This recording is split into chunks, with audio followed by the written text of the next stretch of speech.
All right, I'm going to do a sermon today on a very important topic, but I wanted to start off with some questions, and these are just some, three general questions, and you can just shout out your answers, multiple choice answers here. So here's the first question. Who is the greatest NBA basketball player of all time? What do you think? Anyone else? What? Yeah, we all have an opinion. One of these guys probably is the greatest basketball player of all time, the greatest. What about the greatest female country singer of all time? What do you think? Oh, Dolly Parton, you think? What? Reba McEntire? Someone else? No? You have your opinion on who's the greatest? Who's the greatest? How about this? Who's the greatest entrepreneur of modern times? Well, it's Steve Jobs, Bill Gates, Mark Zuckerberg. What do you think? What do you think? Who's the greatest? Well, I ask those questions intentionally because they're the wrong questions. They're the wrong questions. We're going to look at a passage today about Jesus, and what he's teaching is a radical idea in our culture, because we're constantly trying to think of who's the greatest, and we have lists, the top 10, and we try to do all these things to see. Raise up someone as the spotlight, the winner. But Jesus is going to teach us something completely opposite, completely different. Because it's human nature to want to be in a great spot, have a position. And we're going to see it all starts with their mother. You know how moms are? They want the best for their kids. They want to put their kids in the best schools and, work it out so they get the best teacher in that school. Make sure they got in the best team and the best coach. Well, this mom of James and John, she wants to help them out and get them in a good position in the kingdom of Jesus. Now, they're thinking Jesus Messiah is going to have this great big kingdom, right? So, listen up as I read this passage. Sons of Zebedee, that's James and John. They're already disciples of Jesus. They're in his 12. But their mom is going to ask Jesus for a favor here. So, you can follow along in your sermon outline if you'd like. Then the mother of Zebedee's sons came to Jesus with her sons and, kneeling down, asked for a favor of him. "What is it you want?" he asked. She said, "Grant that one of these two sons of mine may sit at your right and the other at your left in your kingdom." "You don't know what you are asking," Jesus said to them. "Can you drink the cup I'm going to drink?" "Oh, we can," they answered. Jesus said to them, "You will indeed drink from my cup, but to sit at my right or left is not for me to grant. These places belong to those for whom they have been prepared by my Father." When the 10, that's the other 10 disciples, when the 10 heard about this, they were indignant with the two brothers, especially Peter, right? Hey, wait, I should be in the top 3. So they were indignant with the two brothers. Jesus called them together and said, "You know that the rulers of the Gentiles lord it over them, and their high officials exercise authority over them. Not so with you. Instead, whoever wants to become great among you must be your servant, and whoever wants to be first must be your slave. Just as the Son of Man did not come to be served, but to serve, and to give his life as a ransom for many." Oh, there's so much in this passage. I want to get right into it and talk about some of the major points. In our culture, we have so many of these things that talk about the greatest. And we have the top 10s. Like there's the top 10 athletes in every sport. You can find the top 10 right now. Who's the greatest quarterback? Who's the greatest baseball player? There's top 10s in the music field, in actors and actresses. Who are the top 10 most paid, highest paid? We even have Miss America. We pick out, who's the top most beautiful woman in the country? And this is Miss America. Why do we do that? Oh, that's not enough, right? That's not enough. Because then you got to compare yourself to other countries. And so what do they have? The Miss Universe contest. Does that make any sense to you? Are we competing with other planets? I mean, like, couldn't they say Miss Earth? Miss Earth, the best of the earth. But no, we have to be so great, Miss Universe. If any other aliens come to our planet, we're going to compete. And who's the greatest? It's crazy. All the TV shows, right? American Idol, just one person wins. Survivor, just one wins. Dancing with the Stars, eliminate everybody else, and just that one couple wins. Winner takes all. And what it leads is to a society where people do anything to get to the top, to be the greatest. They'll go by any means that will get them there. Yeah, so it's high competition. Who's going to win the Super Bowl? Who's going to win the Stanley Cup? Or all these things. There's only just one winner. There's all these great athletes, all these great teams, but just one is the greatest. That's our society. And it's not Jesus' way. Jesus' way, he's teaching us, is to avoid a selfish desire to be prominent. Avoid that desire for self-promotion. Avoid that desire to be the boss and be able to order people around, lord it over them. Avoid those very natural desires to be the greatest. And for James and John, what they wanted was to be seated on his... Now, they couldn't be Jesus, right? He's the main one. But how about if I sit on your right? That would be like second in control, second most powerful. Or on your left, that would be third most powerful. Let my son sit on your right or your left in your kingdom. That would be equivalent today of some mother going to someone who's running for the presidency and saying, well, let one of my sons be your vice president and one of them be your chief of staff. And now Jesus says no to that. He says no to that. It's, my Father's prepared a place for that. So in the kingdom of Jesus, there obviously is going to be some places, some positions of honor and glory. But we shouldn't seek them. We shouldn't seek those things out. This passage tells us a lot of other side things I want to mention too. All right, I have some of them listed here. So if someone comes up to you and asks you, like little kids sometimes come to their parents. They say, Daddy, would you give me something? Well, you should be smart enough to say, what is it? No, I'll tell you, Daddy, after you promise to give me whatever I ask for. No, don't go there. Don't make foolish promises. So Jesus said, what do you want? Okay, he's not just going to, oh yeah, sure, whatever you want, I'll do whatever you want. No. So keep that in mind. That's a little side point. Another side point is that it's interesting how they were already in the inner circle. Jesus had picked 12 disciples, right? 12 apostles. This is his leadership corps. He's discipling these guys. There's 12 of them. Now, out of that 12, there's actually 3 that he did special stuff with. Peter, James, and John. He took with him, left the others, and he took those 3 with him to the top of the mountain where he was transfigured. Right? So those 3 were brought extra far with Jesus. They were extra close to Jesus. So James and John, they're already in intimacy in that special inner circle, but they want more. They want even more. And what about poor Peter? He gets left out. And he's like, no, we want to be second in command and the third command, and your right and your left. No, that's not the way. And so Jesus is saying, even though you're part of my core and you're very special to me, I can't grant you those positions. And the others get indignant, right? They get upset with that. And Jesus is going to explain that's not our way. Which led me to thinking, as I was reading about this and praying about it, I thought, this is an interesting thought. That even if you're intimate with God, even if you're close to Jesus, that can still lead to pride. You would think the closer you would get to God, the more humble you would get. But it doesn't always work that way. I thought of Moses in the Old Testament, and how Moses was so amazingly close to God. God actually spoke to him and told him what to write down and all these laws.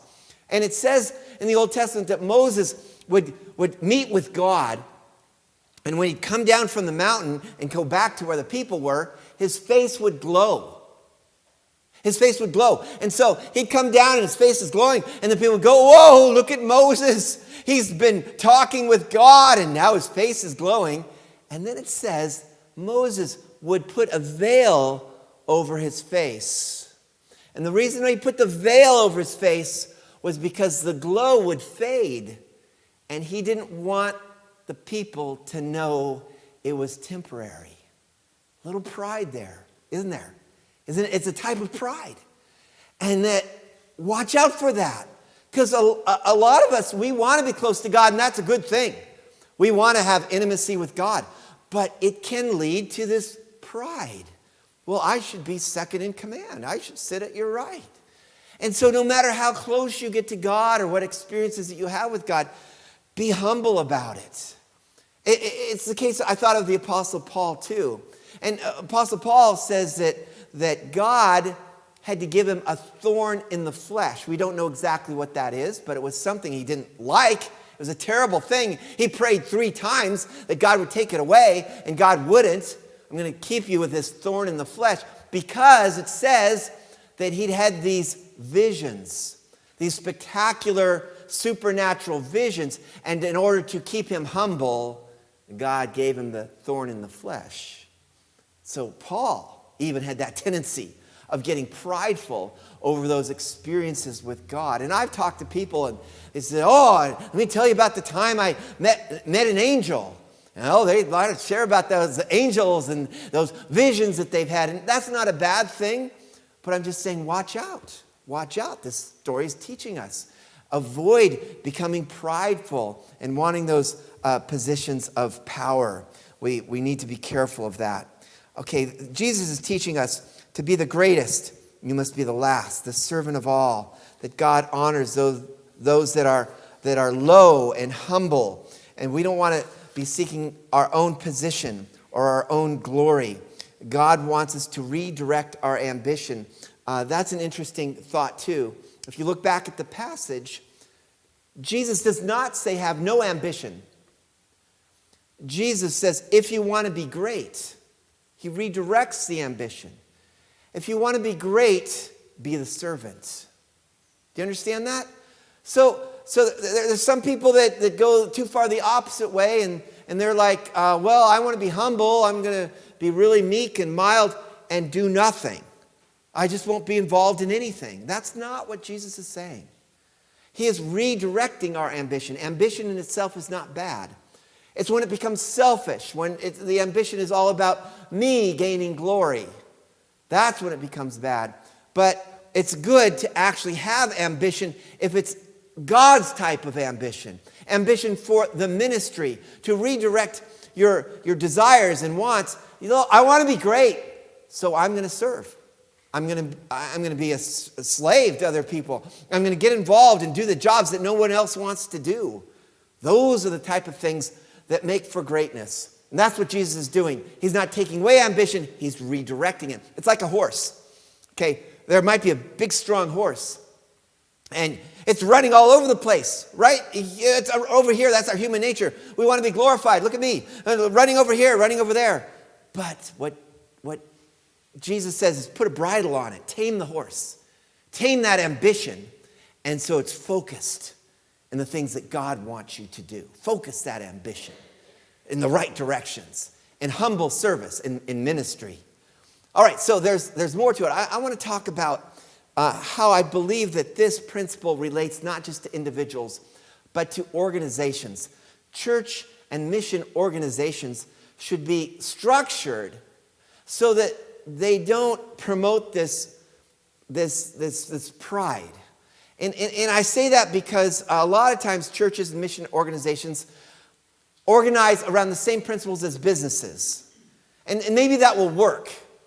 But there's such, in business, in government, even in the church, there's such a temptation for powerful leaders to fall. And they fall into pride and they start doing things that they think they can get away with it. They're above the law because of their power. This happens again and again. We see an example in the Bible of King Saul. If you read about King Saul, he was the first king actually chosen by God to be king of the nation of Israel. And it says that when he started off humble. He was a very tall man, but he's very humble. He didn't even want to be king. He was like hiding out. No, where is he? Where is this person that God's chosen? They found him finally. And he started off really well, but he had a few victories. He's now king. And in those days, it was structured so that there was no checks and balances. It wasn't like our government. It was just the king had all absolute authority. And after he gets an army behind him and he starts having some victories, the pride comes to him. The kingship goes to his head. And pretty soon he's the greatest and he's building monuments to himself and he's disobeying God. And God, it actually says God was sad that he'd chosen King Saul. Wow. Yeah. And Saul just goes worse and worse and worse and ends up trying to kill David. And Saul God eventually takes the kingdom away from him. But it's a story of pride and how in those days there was no check or balance. And we need to have some balance in our churches and in our mission organizations so that doesn't happen. Keep me in check, guys, so I don't get too prideful. No, that's easy to do. But let me tell you a story that illustrates this modern day. There was a pastor, and he was a pastor of a mega church. Very important. He'd written books. His books were bestsellers. He was on television and just a great speaker, very talented, a tremendous Christian in our country. And what happened was he was invited to be a speaker at a conference. And so, okay, he's going to speak at this conference. And he went and he got there 2 hours early to the church where the conference was being held. And he thought he would, go in there and set up his table and sign his books, right? Please sign this book. And he thought he'd be treated like royalty. Well, when he got to the church that early, the people that were there was the setup crew, and they didn't recognize him. They didn't know who he was. They assumed that he was just a volunteer helper. And so he walks in, and they just immediately start ordering him around. Hey, we need those chairs over there. Bring them over here. And please, those tables over there, get those ready. And then here, take out the trash and do this and do that. And he didn't speak up. He didn't say anything about who he was. Hey, well, I'm the speaker. No, he just started doing it. But he's grumbling to God. And he's grumbling. Here I'm supposed to be, and I'm setting up all this stuff and doing all this manual work. And they don't even know who I am. And God spoke to him. And God said, I thought you came here to serve. You know how pastors are. Oh, yeah, we're here to serve. Yeah, but not really. There's a saying that goes, a speaker will fly across the country to give a talk, but won't cross the street to hear one. Isn't that true, right? And so afterwards, he realized this was a great lesson for him. That he had gotten to the point where he's so used to people honoring him and respecting him and, whoa, what can I get you? That he had lost that sense of servanthood. And he says it was a great lesson. And so this is a story that struck me and how important it is for us to have this attitude in structures and in mission organizations so that we don't get into this position of being prideful and better than other people, and then breaking the rules and going off. This is, Billy Graham's a great example of this.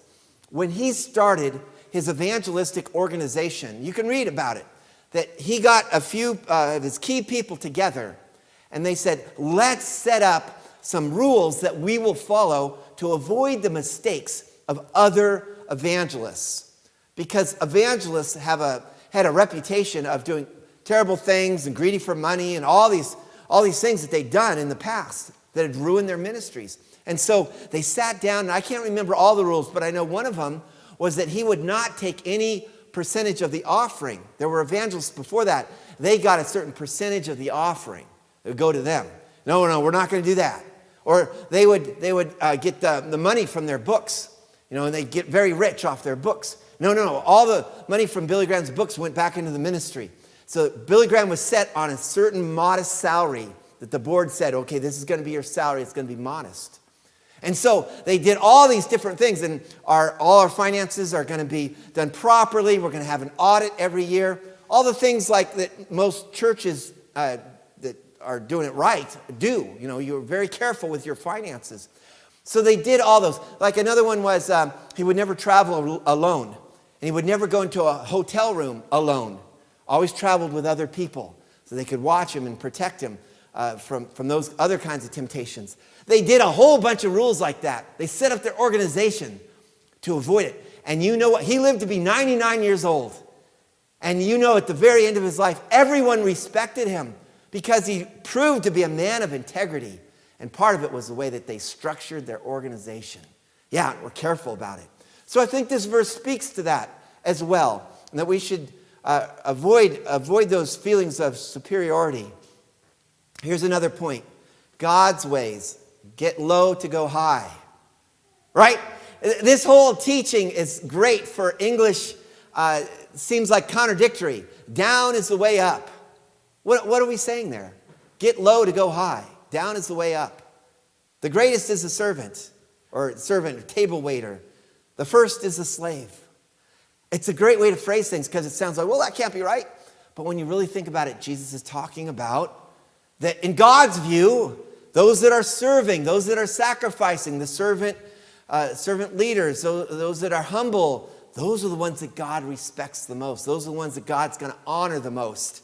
It's not those that are all public and they get all the glamour. Look at me, look at me, look at all the books I've written. You know, best. It's funny. It's funny how Christians, strange I'd say, how Christians get into the same things as the world. Don't we have Christian music awards? Like the best Christian female vocalists. Like, wait, that's not where we're supposed to go. You know, or here are the top 10 pastors of the country. Here are the top, greatest, fastest growing churches in the country. We do the same thing as the world. We just get into who's the greatest, who's the best. And it's not Jesus' way. It's not his way. That we're to be honoring those that are actually suffering. What's he say? He says to James and John, can you drink the cup I drink? What's he talking about? What's the cup referring to? His death and resurrection. Yeah, his suffering.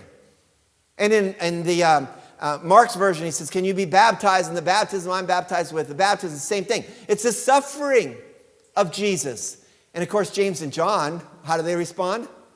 Can we drink your cup? Oh, sure. Yeah, we can do it. And then Jesus realizes that they are going to suffer.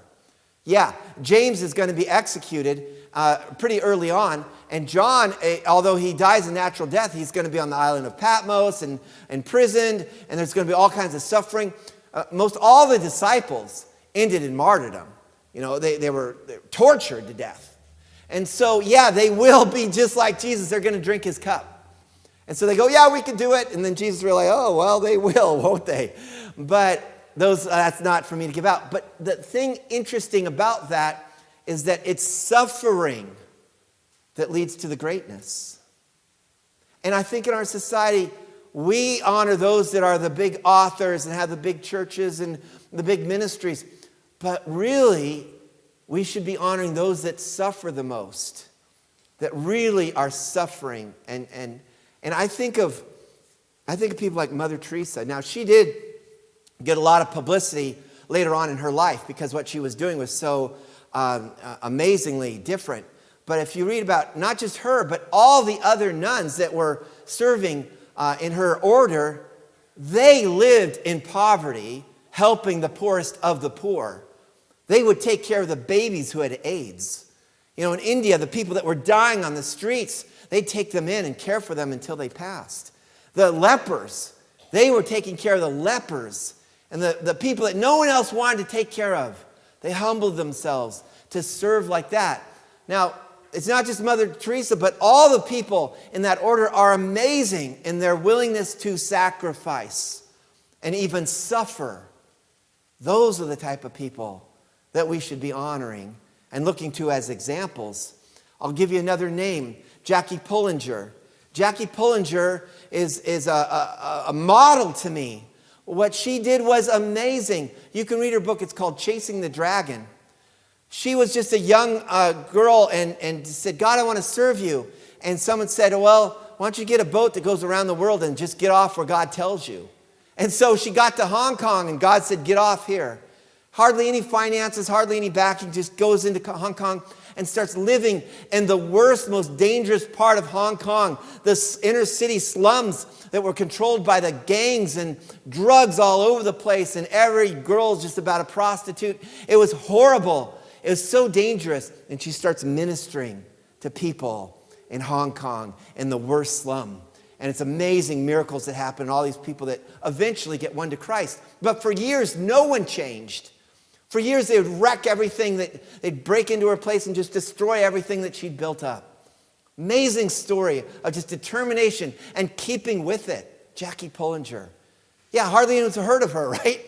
But she sacrificed for God. Another one is Bruce Olson. His book called Brucho. Bruchko is the name of the book. Bruce Olson. He similar, young man just goes to South America and just starts wandering into the jungles and ministers to the natives. He gets all these diseases. He almost dies so many times. Amazing, amazing story of what he did to serve God and the suffering he went through. Richard Wurmbrand, he's a pastor of Romania, and under communism, he was tortured for 14 years in prisons in Romania for being a pastor and for his faith. Tortured. Those are the type of people that we go, wow. Do you ever go, I want to be like that? Well, that's what Jesus is honoring here. Those that suffer and those that go low, those that are the servants. And I've seen it in just the last weeks. You guys serve in all different types of ways, but I'll just mention what I've seen. I've seen people going with Bill Richardson to tear down drywall that's all wet and moldy and just tear it down for an organization, inner city ministry, and hauling garbage. I just did this. So it was like dirty work and hauling garbage. And then just people offering to come yesterday and just clean up around the church and do yard work. It's servant attitudes. And that's what we do as Christians. Just those that came out Thursday night to just give out candy. And hey, I'll do this. I'm just going to give out candy to kids. Just serve. And you serve in all different types of ways. But that's real Christianity. You know, Jesus modeled it by foot washing. But we just model it in all kinds of ways. You get out there and you do what no one else wants to do or what needs to be done. You just volunteer and you serve. That's Christianity. That's being great. And so I just want to encourage you. Jesus set the example himself. What does he say in verse 28? Just as the Son of Man, that's a term referring to himself. When he says Son of Man, he's referring to himself. Just as the Son of Man did not come to be served, but to serve and to give his life as a ransom for many. That's what Jesus did. That's what Jesus did. His example is that he redeemed us. The word redeemed or ransomed is like if someone's kidnapped, you have to pay ransom. Well, we're enslaved to sin. And he ransomed us by his sacrifice. He sets us free. And that's what he was willing to suffer. And that's our example. So I could end right there, but there's just a couple of things I want to share. Just a few more thoughts about this. I know people that want to be the next Mother Teresa, but they can't even be nice to the waitress at the restaurant. Yeah, I've seen it. How you treat the waitress or waiter at a restaurant really says a lot about your Christian faith. Or the person taking your order at the McDonald's window, or the person taking the order at Starbucks. How do you treat them? Do you have an attitude of privilege, or do you have an attitude of service? Yeah, I just want to mention that as a very practical way to apply this. Okay, and I'm going to repeat this. I already said it, but our ambition isn't, don't get rid of it. I see too many people that are weak and wimpy, and they're Christians, and they're just not involved. They're not active in things. And that's not being humble. Don't think, okay, I'm going to be humble. I'm going to go low and just not engage in anything. No. You are men and women of God. You have the answers. The world is lost. There's so many hurting people out there. We are called to be actively engaged, and that could be mistaken. Sometimes I get involved in public things, like the National Day of Prayer. We want to get out there. We're not doing it to build up our church. We're not doing it to look at me. We're doing it for the cause of Christ, because we want people saved. We want people redeemed. We want people brought to Jesus Christ. And so if that's your attitude, go for it and do whatever it takes to win the lost. Don't be milquetoast, weak, not doing anything active, but do the active things with a humble heart. Not wanting self-glorification, but wanting Christ to be glorified. So I just want to mention that. And learn how to take a compliment. But ambition is not evil, just needs to be tamed. Like that horse I talked about, point it in the right direction. I'll close with this thought. Oh, I like this. I like short sayings, but I like the way this is written. See how it's written? The way up to greatness is down to servanthood. My daughter Jana went to Seattle Pacific University, and she told me this story I really like. She said she had a professor at the university, and this professor told her this experience that he had. He went to a church that had a room where they had all the pictures of the previous pastors really nicely framed on the wall. And the church had been there quite a long time. And I've been to churches like this, and they had a picture of the first pastor, and this pastor, and this pastor, and this pastor, and this pastor, and this long list of all these pastors. Some of them had been there for just 2 years, some maybe 5 years or 6 years. All these different pastors. But he knew this church quite well. And he looked at all that long list of pastors. And he thought to himself, these are the people the church is honoring. And there's nothing wrong with honoring your pastor, right? This is a Pastor Appreciation Month, and that's a nice thing to do. But these are the people the church is honoring, all these pastors. But he knew the background story. And he knew that some of those pastors had run off with the church secretary, had an affair, and caused a horrible uproar at the church. Some of those other pastors had stolen money from the church, left in disgrace. In fact, it says a lot of those pastors had done terrible things and brought horrible results to that church. But there was a lady in that same church that was 75 years old. And she'd been a faithful member of that church since she was young. She'd been with that church for years and years. She was now 75 years old. And she had taught Sunday school for the last 50 years. Faithfully taught those kids, and many of those kids had become Christians and grown up to really follow Christ and have godly values. She'd been the Sunday school teacher for 50 years, year after year after year, serving God. You think her picture was up anywhere? No. I think that the ones God is going to honor in heaven are going to be a little different than the ones we honor on earth.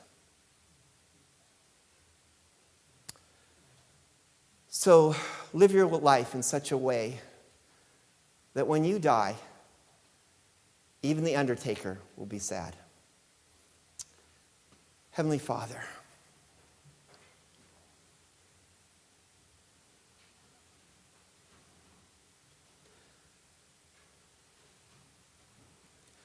let this lesson hit home in our hearts. And I pray that this next song we sing will be our real heart attitude. I surrender all. Make it come from our hearts, Lord.